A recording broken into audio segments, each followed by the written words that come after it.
Hello, hello, and welcome back to the Black Girl Iowa podcast.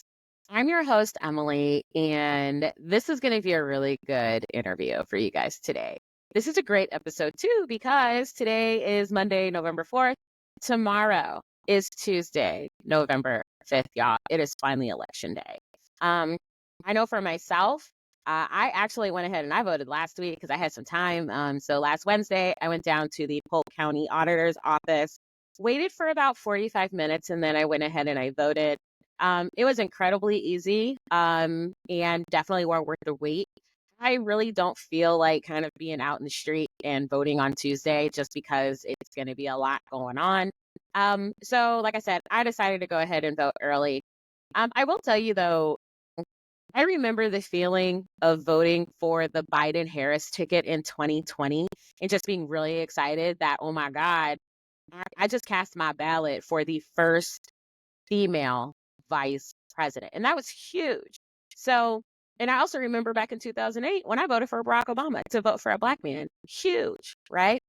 Now I'm voting for VP Harris to be our next president. Like, that's wild. And that's absolutely amazing.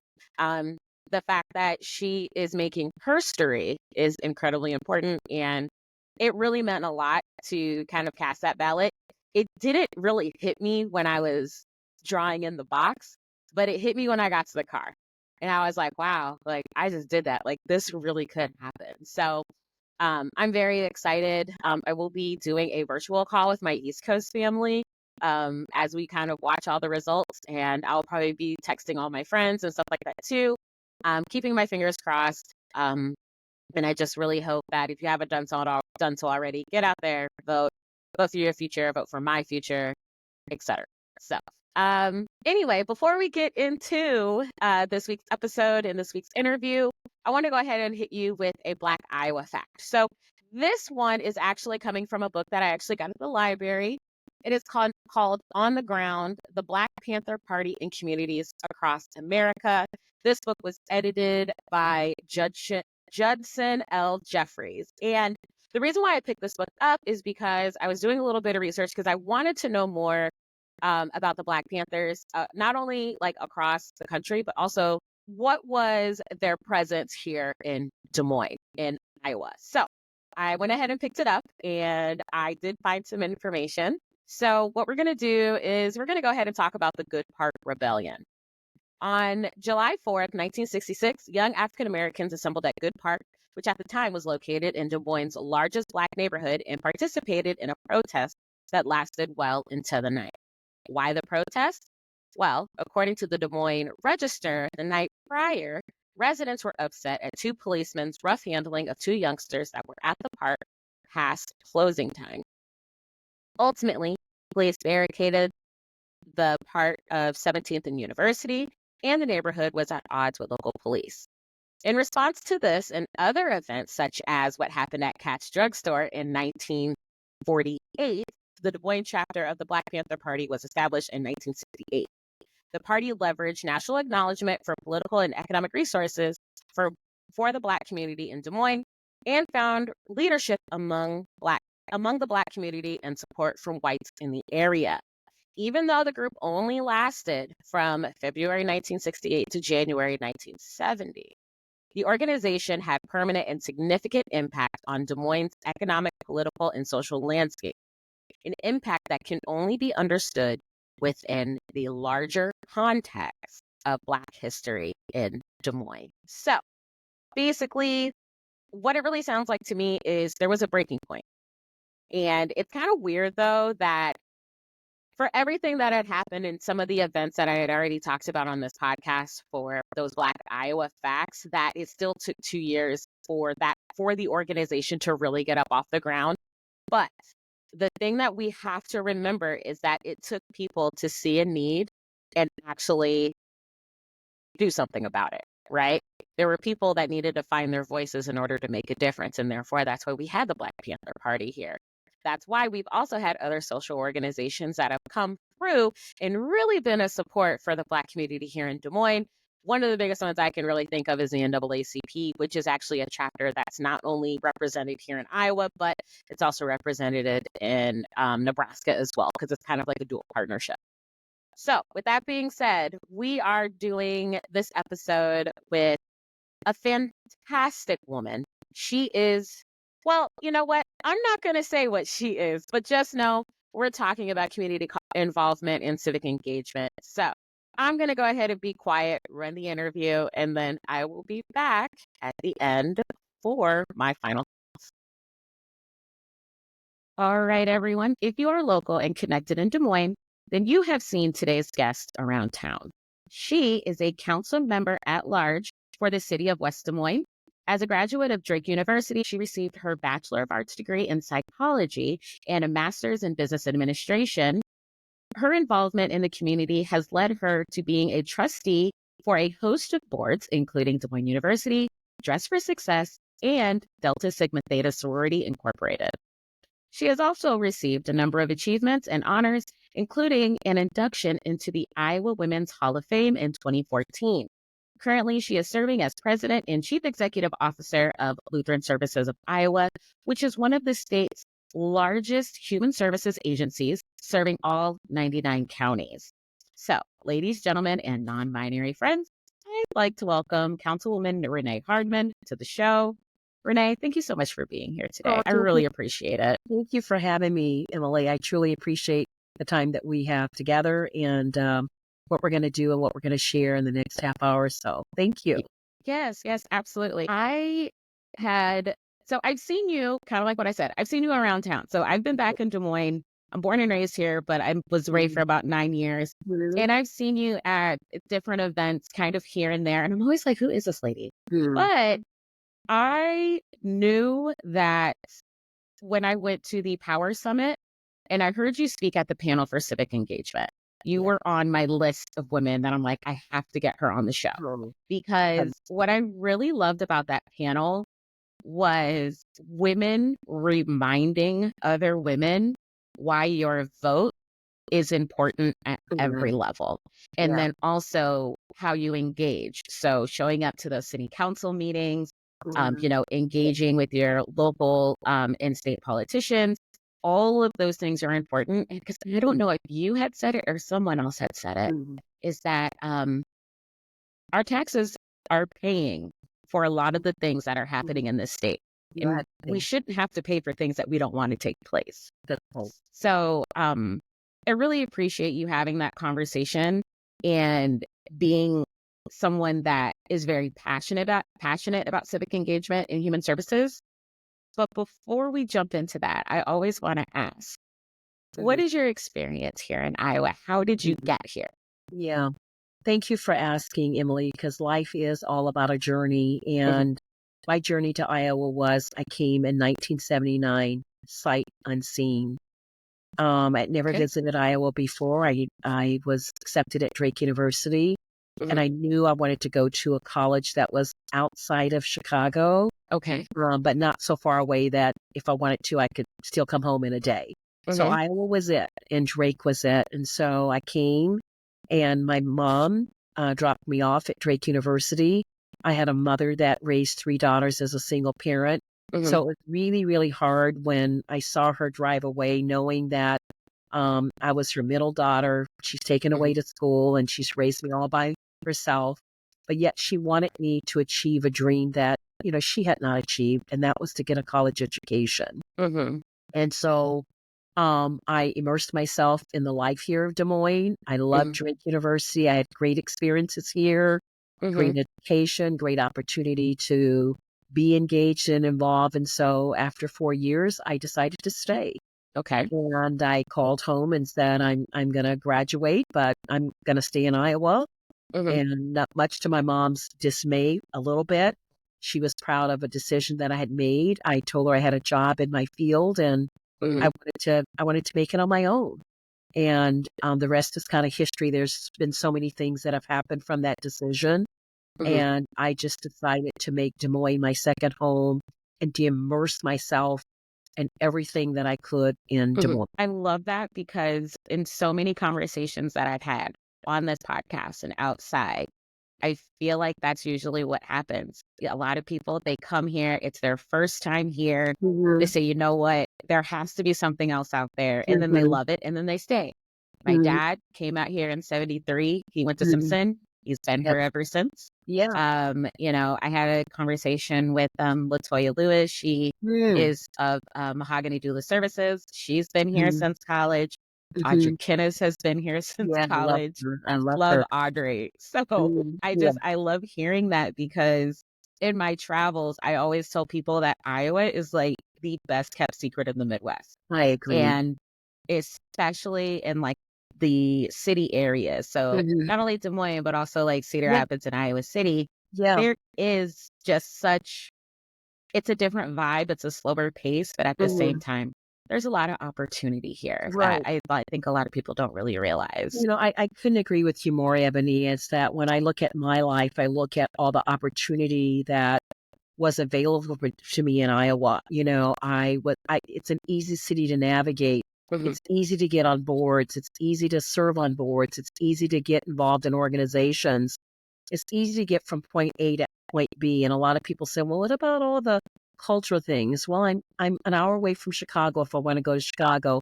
I'm a Yep. plane ride from anywhere else. I can go to mountains. I was just in the mountains 2 weeks ago. I can fly there and come Yeah. back home and immerse myself in my work and my life and Hmm. trying to make a difference of where you're at. And that's really what the key to things are, is making a difference where you're at Hmm. and making sure that whatever you try to do, you leave the place a better place than you found it. And I was able to try to do that at various places here in Des Moines, Iowa, and Hmm. felt very embraced, felt people welcomed me here. I'm not saying this is perfect. What city is? Hmm. You have to make good of where you're at. Hmm. That's just kind of how I've always led my life experiences here in this state. Yeah, absolutely. Yeah. I absolutely love that, especially, you never really know how much time you're going to have in a place. Yeah. And if you're just oh, kind of like checking the dates off the calendar, Mhm. the time is going to be a lot longer unless you Mhm. just kind of immerse yourself and That's really right. understand kind of what is out there. So I get into the next Mhm. question. So with Mhm. you coming from Chicago, You know. being at Drake, and now you've been here for a few decades now. Mhm. What is kind of like one of the biggest changes you've seen since being here in the Des Moines area over the years? Yeah. Well, when I came in 79, of course, you're a Drake student and you're just kind of immersed in the college life. And it's when you get out of college where you get to really get a sense of what is Des Moines and what Hmm. makes Des Moines. And I guess what I've seen is not necessarily lots of changes. I have seen where there are just plethora of opportunities to engage, to Hmm. immerse, to give back, and to make a difference. And so I just felt this sense of calling that there were so many things in the state that needed me, that Hmm. wanted me and needed me to serve and whatnot. So I'm not saying as many changes. I do think the demographics is changing a bit for Hmm. Iowa. Hmm. I see more international folks coming to Iowa and making it Hmm. their home. And in fact, I work at a place that's responsible for helping you resettle folks that are legally able to come into this country. I do see some places, although, we're in different times here, that are embracing this opportunity to make people feel like they belong here. Hmm. I see more people running for office than it was when I was here in Hmm. 1979. So I see more people willing to step up to the plate to make Hmm. sure their voices are heard and to make a difference. Look at the Yeah. Iowa legislature. We have Yeah. more folks of color in the Iowa legislature than we've ever had before. Hmm. It's here in 1979. That's a Hmm. plus. That's a Yeah. great thing. We have people running for school boards. We have people on city council. And so I'm just seeing many of us are recognizing that our place is in places where we normally have not been. Yeah. Absolutely. Absolutely. Mhm. Yeah. And again, with that panel that we were on, Mhm. every woman on that panel, and I believe there are about six women, Mhm. Yeah. everyone had the mention of your calling, Mhm. and Mhm. kind of Mhm. seeing that, you know what, I'm going to go ahead and be that change and I'm going to do those Mhm. things. And that really is leading me kind of like into my next question. So, Sure. as a psychology major, you're really trying to understand the mind and how it works and kind of what makes Mhm. people tick. But Mhm. how did what you studied and what you might have experienced in life, how did that encourage you to engage in a career in city politics? Yeah. Well, oh, I never ever thought that, coming to Iowa that, I would be at this stage in my life where I would be running for an office such as city councilwoman for West Des Moines, becoming the first African American woman city councilwoman in 130-year history of the city. Mm, I never mhm, envisioned that. But what I did see was an opportunity for representation on the council. right. I saw an opportunity to see women on the council. We live in the city, we work in the city. And so representation to me matters. I don't think that I got on city council just because I was a woman and because I'm African American. In fact, I believe I got on city council is because I sold this notion that all voices matter. And that was Mhm, my campaign slogan, all voices matter, and that I was a councilwoman for all the people, and mhm, that your issues matter, and that I was going to be a person as a leader on city council is to do three things, is to listen, learn, and lead. right. And that's what I also shared as I went out and knocked on doors to learn what was important for folks is that I'm a person in many roles that I've had is to first listen, learn, and then lead. And that means making decisions Mhm, on what's best for the city and whatnot. So I didn't wake up thinking this was going to happen, but life evolves, Emily. I think that mhm, as you grow, you take on new things, you take on new challenges, you look at the world in the spaces and places and say, I belong there. yeah. And why, if not me, who?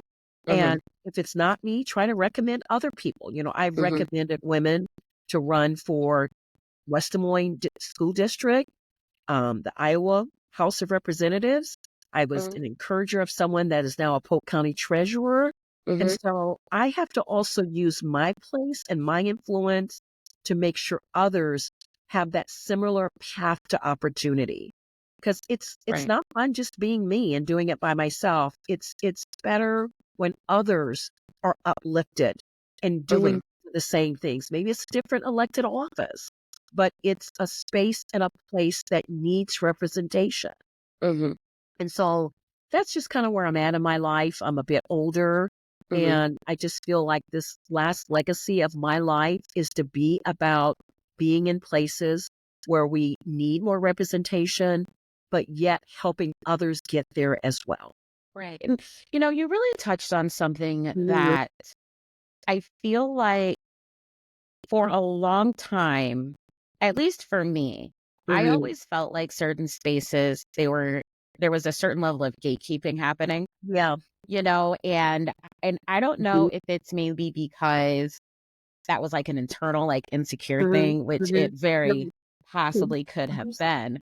But, I really think that what you have really wanted to do is create that legacy, but also creating the space and making room for everybody Very much else, so. you know, So, because there is an infinite amount of space, yes, there is. it's just the space needs to be established. Mhm. And, with you encouraging others to do it, you are essentially creating even more space and even Mhm. more opportunities Mhm. for Thank you. others. So, is that one of the reasons why this work for what you're doing with Lutheran Services, what you're doing with the Mhm. city of West Des Moines, Mhm.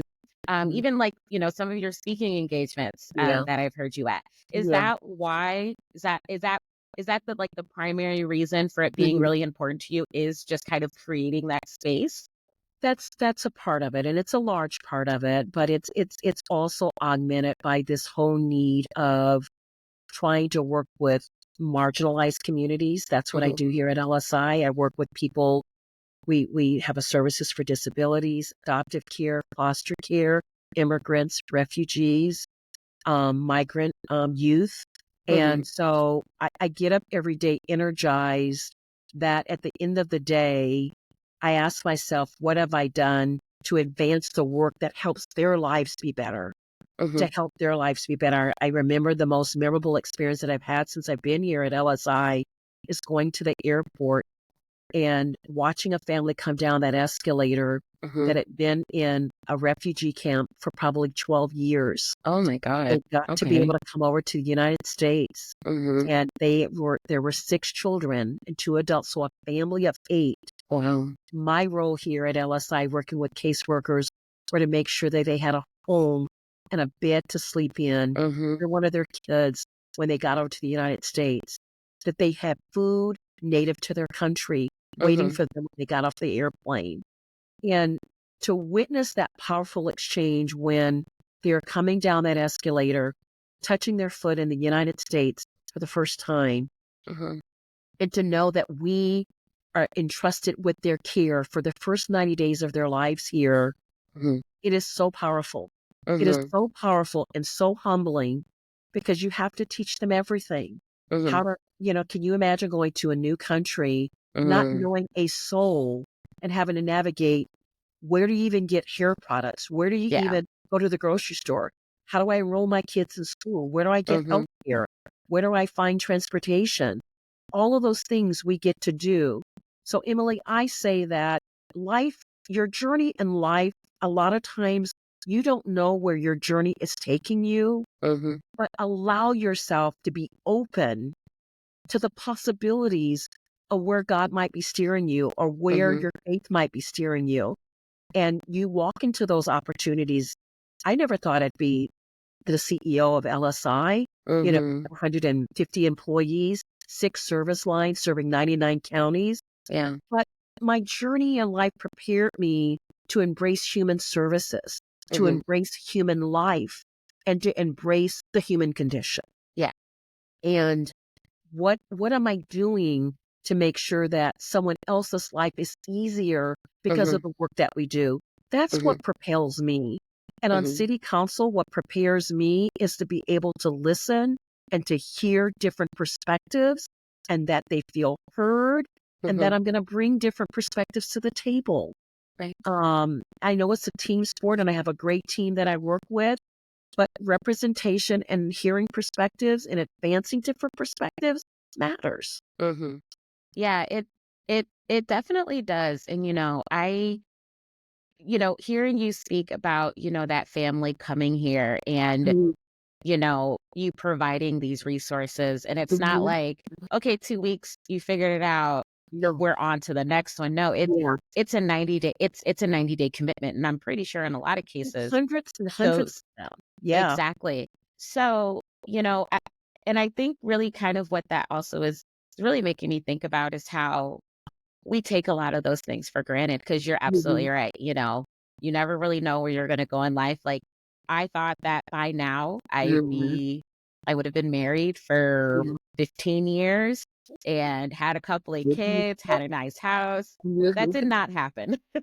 Right. And I'm not Mhm. saying that it can't, No. but it's Mhm. just not, But your where I journey is am now. different. Yeah, your journey Yeah, is different. and I think the one thing that you really said, that is really making me think about just that indomitable spirit of Black women is the Mhm. ability to pivot That's right.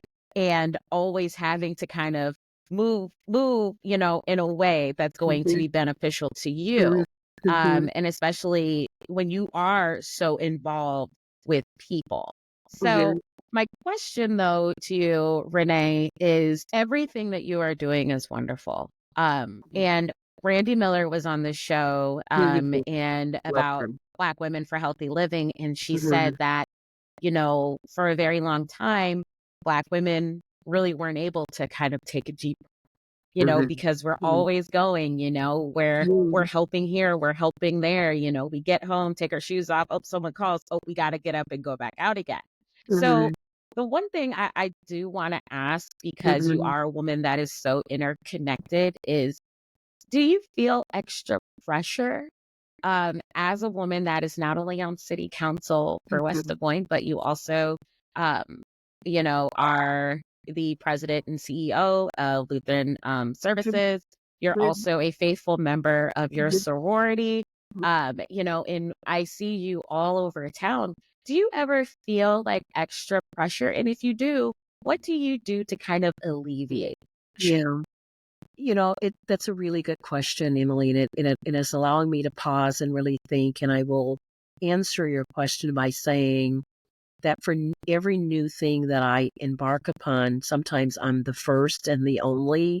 And so Mhm. there is pressure. Yeah. There's pressure among making sure that I get it right and making sure that the risks that I take are worth taking and that I don't mess it up because maybe if I do, someone else of my race may be looked upon in a different way. Hmm. I have to face reality, that the pressure is on. Yeah. Hmm.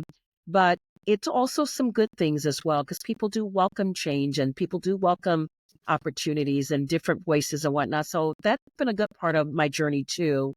But how I'm choosing to relieve some of the pressure is to spend more time traveling, Hmm. spending more time with family, Hmm.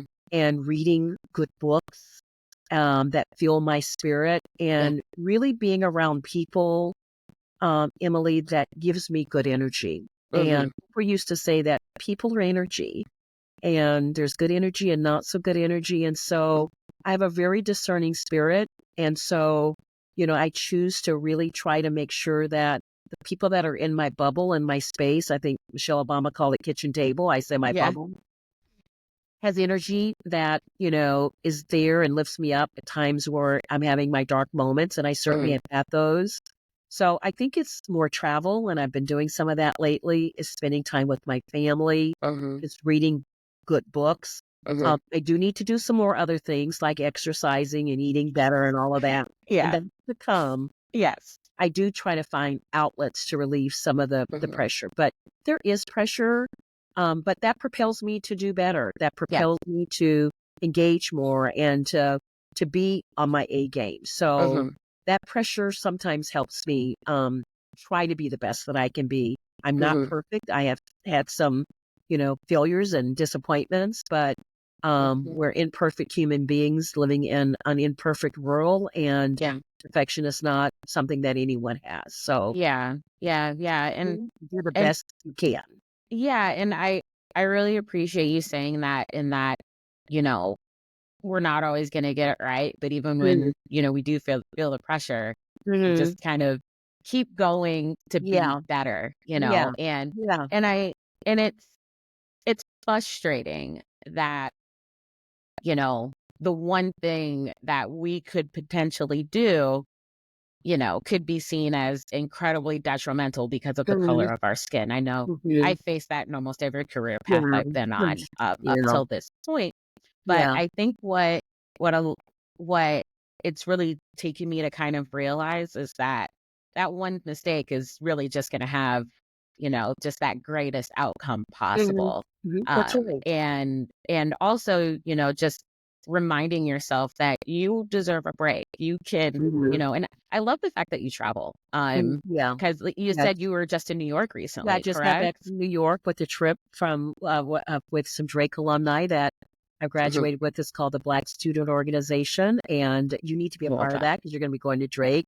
We get together once Yes. a year, and we were in New York at the best time. Hmm. Prior to that, I was in Tennessee in the Smoky Mountains with my mother and Uh-huh. my two sisters and my two nephews. Okay. And we experienced that for about 4 or 5 days. That Hmm. was so therapeutic to Hmm. watch my mom up in the mountains and as high as we can be and looking down Right. and watching the black bears that actually showed up on our deck every Ooh, morning. And that just so gave me we heartburn. were I in the couldn't. wilderness. Black bears were on our deck every single morning. We were there. Oh my goodness. Yeah. Now, is So that the type of thing where like you have to put like your garbage like in a mm. steel can or Yeah, something like you that so you do. can't You get do. into You have it? to be really careful with that. So, but sometimes we were afraid to even put garbage in there because these little black cubs were coming to look for food every day. Oh my goodness. Great Yeah. pictures of them. One was trying to open up our door because they smelled open cookies. Yeah, that's Yeah. wild. And Mhm. and the reason why I like seeing you travel and getting to Mhm. see kind of like your journey on Yeah, social media and everything is yeah. because for me that's inspiring to me. Me too. One of my goals in life that I set into motion when I got divorced Mhm, a couple years mhm. ago Okay, was I'm a big football fan. okay. And so my goal in life is to see a football game in every NFL stadium and enjoy Wow, that fandom. wow. So I've Make been that to happen. That's yeah. nice. So I love I went that. to a Vikings game and I put on the purple shirt and I got Yeah. to do all of that. And then I Well, did a Chiefs yeah, game nice. and I did not do the Classy tomahawk chop enough. because that is incredibly culturally Uh-huh. inappropriate. Yeah. I did not do that part, but I had a A great good time. one. Okay. And so now, I'm looking at my wallet and I'm also like kind of feeling like, okay, so I could drive. So the plan is in October is I'm just going to pick a weekend. The Ravens are playing the Cincinnati Bengals the Okay. first Sunday in October. Oh, I'm nice. going. Oh, excellent. Yep, That's I wonderful. am Good literally off. yep, it's 8 hours. I'm Okay. jumping in the car and You I'm can heading get out on a Saturday, I get a love good that. night's rest, go to the game, come home. I love that. I love that. You It's know, about deciding what you wanna do and making it happen. exactly. So, And whatever that is, whatever brings you joy, whatever yes. brings you peace, whatever brings you happiness, do Yes. it. Do it. Yes. And because we cannot be on all the time. No. No. And, No. so yeah, so that's why I really do enjoy seeing Mhm. your pictures and Yeah, I oh, where did appreciate Renee go this week? Oh, she was in New Yeah, I York. Oh, she appreciate was it. I here. appreciate it. I'm gonna stay put for a little while. I think my next trip is in Colorado in September. Okay, got you. You Yeah. got a few weeks. You got a Yeah. few weeks. Yeah, I do. So, as we kind of like wrap up our conversation a Mhm. little bit, we've talked about, what drives your passion and your encouragement Mhm. for not only serving your community, but also being involved in local politics. Um, you Mhm. know, we have a lot happening in our country right now. I mean, Yeah, we've already had a lot happening in our state we in the do. last 365 days. Yeah. But especially right now with, VP Harris Yeah. announcing her bid for the highest office in the land. Mhm. And then, you just seeing kind of the shift and seeing more and more people that have Yeah. already been out doing the work, but other people getting encouraged to do so. Mhm. Mhm. When we're talking about building that space and making it available for everyone, and ensuring that diversity, equity, and inclusion work is getting done. What advice do you have for Black women in reference to wanting to be more engaged with their communities, Mhm. especially in that civic engagement piece? Yeah. Because the general election happens every 4 years. Yes, it does, Mhm. but we have so many other ones happening in the meantime. Very So much. what are some thoughts of encouragement that you have for Black women on Yeah. how to stay connected and how to get Yeah. involved? Yeah. Good way to end our discussion, Emily. I want to say that I'm gonna give a quote that is really, really one of my favorite quotes, and it says that we are given two of the greatest days of our lives. One of them is the day we were born, and the second is when we find out our Mm, why we were born. So the day we were born and why we were born. And I think this whole notion of engaging in civic engagement and in community service and being available, you have to know your why. mm, You need to know what drives you. You need to know what your passion is. You need to know whether it's taking care of elderly, whether it's mentoring youth, whether it is taking care of dogs and dog shelters or animal shelters, whether it's working with people with disabilities. mm, What is your why? What creates this sense of joy and peace that allows you to feel you're connected in this space, in this world, because you are living your why? And mm, sometimes it takes a while to figure that out. But I found out early in my life that my why was serving others mm, and being a vessel and a voice for others, and to helping folks that feel they don't have a voice to make sure that they do have a voice. mhm, And so I think what guides us as women, Black or white or whoever we are, brown or no matter who we are, it gets back to understanding who you are, whose you are, your why, your passion, and every bit of that will drive you to whether it's running for office, whether it's Mhm. serving on a board, whether it's taking on a new job, whether it's helping another woman. All of that will drive you when you learn why you are born and what Mm. is your why. And that is what I'm so happy that at this stage of my life Mhm. that I understand my why is about service, is Mhm. about giving back to others and doing what my mom always told us. When you get where you're at, you look behind you and find out who's trying to climb those steps. Mm. Yeah. I really And love that. that's how I want to share this is that we have all the successes in the world and we can, but it's not fun alone. Mm. And I've got to always look back and say, okay, who's climbing those stairs that Mhm. need me to help lift them up? And that's what I try to do in my life, in my service, is to make sure that I'm always turning my head behind me to see who's there trying to climb. Mm. Yeah.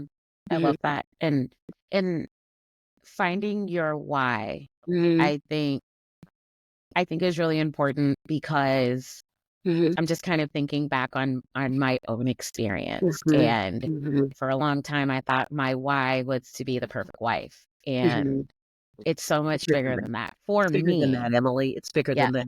exactly. It's And bigger I than really that. hope that anyone listening really understands that. And Mhm, I think a lot of the times we're trying to find it, but we've already kind of been doing the work. mhm. That's right. So yeah, I think It's there. that was fantastic. So, Mhm. Thank you. well, Renee, I'm Mhm, really happy that you were able mhm, to be mhm, on the show. And just for this conversation, I have so many different things that mhm, I'm kind of mhm. thinking about that are going through my head and See. how to continue to participate, Ooh. especially being active in my community. Mhm, But I want to make sure though that people listening know where they can get some of the services that you are talking about. mhm, So, to end this, can you kind of talk a little bit about Lutheran services? And if someone might know something that's listening that may need something, or just mhm. kind of how can they get connected with Okay. this amazing organization? Thank you. Thank you. What's Lutheran Services of Iowa? We call it LSI, and we are an organization that provides therapy and mental health services. We have about 34 therapists throughout the state, and we provide therapy for folks that don't have or cannot afford a private therapist or have insurance to pay for that. We will take care of you. Hmm. So we also work with immigrant and refugee families, people that want to adopt. We work with families that are adopting young people. We work with foster care parents. So Mm. you would look us up on our website, which is lsiiowa.org, and Okay. you can check a box of what services you need, Hmm. and we will have someone respond.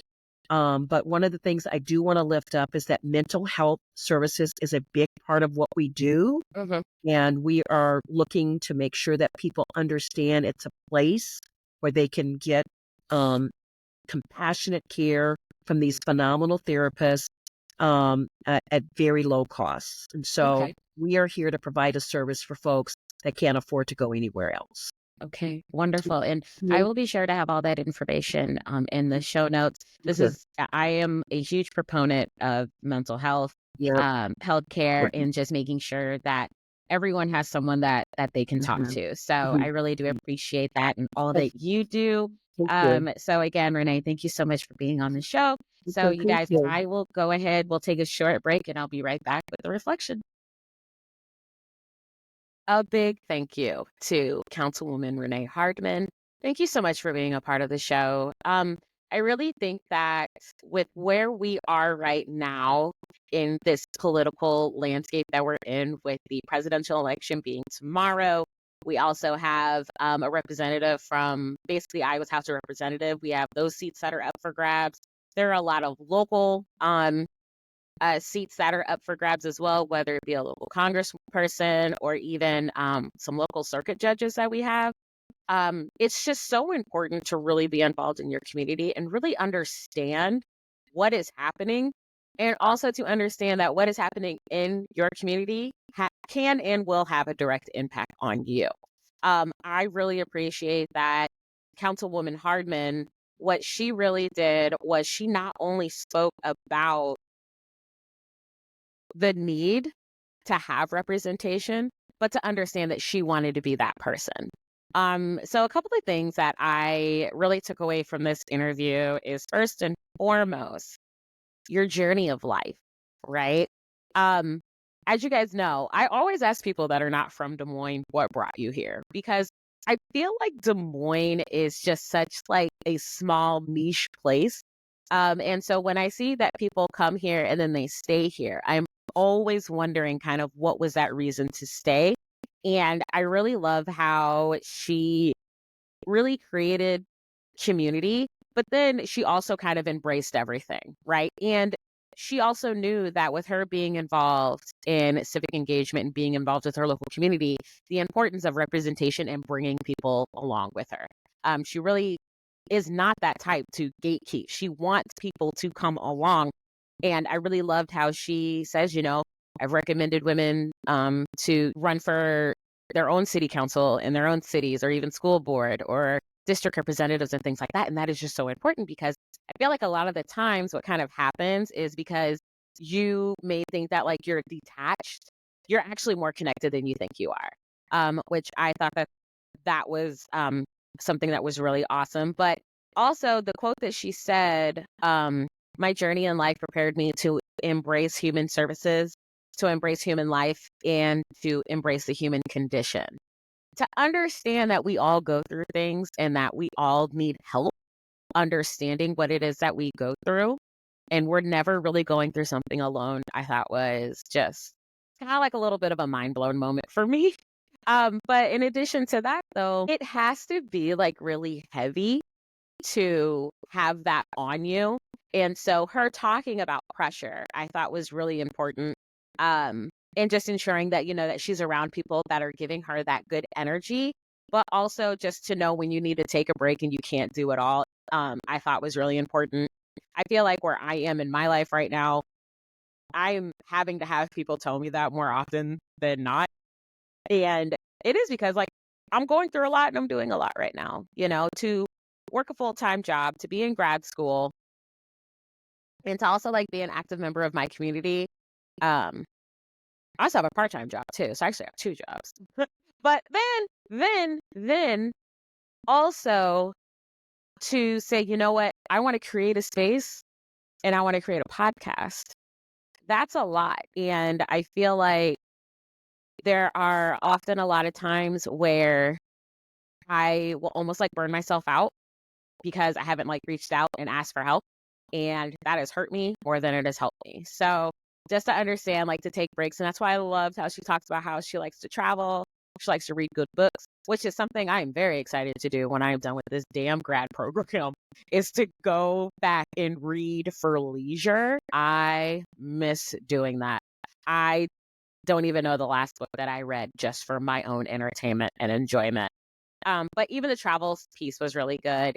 We recorded this interview back in August, and I had full intention of going to that Ravens Bengals game. I mean, I had the ticket pulled up, I had the weekend off, I had all of my ducks in a row to go, and it just did not happen, y'all. But I will be going to that game next year. Well, if they actually play. But regardless, I am going to visit my third NFL stadium next year. This year, just couldn't do it between working two jobs and finishing up this grad program. I had no time, but I'm going to get back to it. But last but not least, the other thing that I really, really appreciated about this conversation that we had was the advice that she gave on civic engagement and the statement of there are 2 days in our lives that are incredibly important: the day we were born and then the day we realize why we were born. Hmm. This is something that I feel like ever since my divorce, I have really been trying to figure out what that why is. Like, why am I here? Um, and it was almost kind of cringeworthy to hear myself as I was listening back to this episode and doing the editing for it, to hear myself say that I thought my purpose in life was to be the best wife I could be. Yikes. I have so much more to offer the world and so much more to do than catering to a husband. Being a wife should be a part of who I am, not who I am. And I really think that as I continue to now move through life as a single woman, it is actually going to be really important for me to start really picking away at those layers to really understand my why and my purpose. And, like, I don't know if I'm here to do this podcast. I don't know if I'm here to, end up being a public servant or end up in a different career path that I am in. I honestly think it's really going to take time for me to really process that. But also understanding, and this is based off of what she said, understanding what creates joy and peace and what keeps me connected to the world. That is huge. And I really think too, when you're thinking about your why, it's incredibly important that you don't just make a snap decision and you're like, yep, I know why. This is why. No, like, don't do that. Like, really sit and think about those things, really, really, really important. So those are just some things that, I have really been thinking about since this conversation. And again, just she's an amazing woman, y'all. And I will be sure to have all the information about how you guys can get in touch with Lutheran Services of Iowa. Get connected with her if you know families that could really benefit from those mental health resources and all of that great stuff. And just, I really appreciate the work that she is doing and that her team is doing over at LSI. So that is going to be it for the show this week.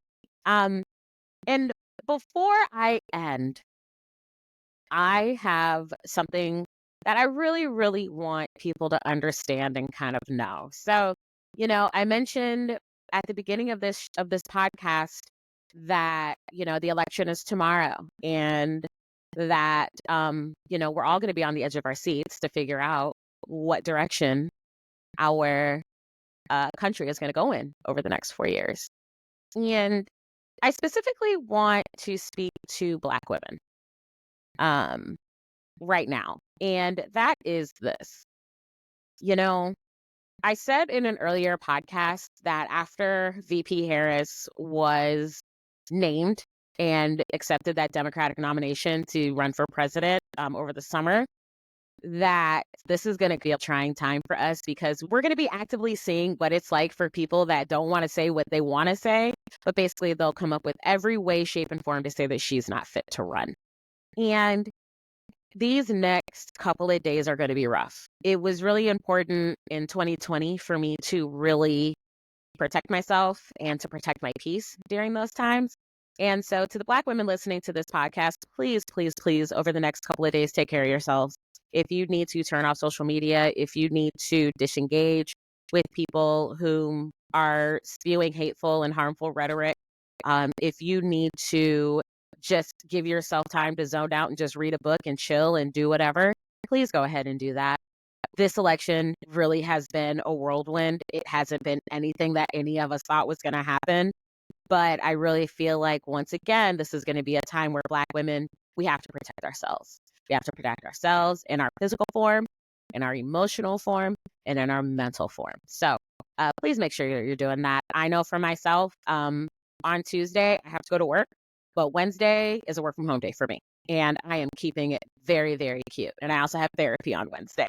So regardless of what happens, I'm going to be able to talk to my therapist, and it's either going to be all boohooing, crying, or I am just so excited and I'm screaming at the top of my lungs, which I know she wouldn't appreciate. But that being said, take care of yourselves. Take care of yourselves. Put yourselves first over these next couple of days. If you want to follow me, please go follow me over on Instagram at Black Girl Iowa. Also check out my blog, www.blackgirliowa.com.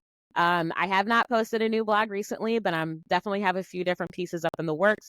One of which being me recapping all of the documentaries that I watched over this year and how much time I spent watching documentaries because, man, and I've watched some good ones because your girl loves a good true crime. All right, y'all. So again, thank you so much for joining me. I hope you guys are all out there staying safe, staying warm, and being blessed. This is Black Girl Iowa Emily signing off, and we'll catch you guys on the next one. Bye.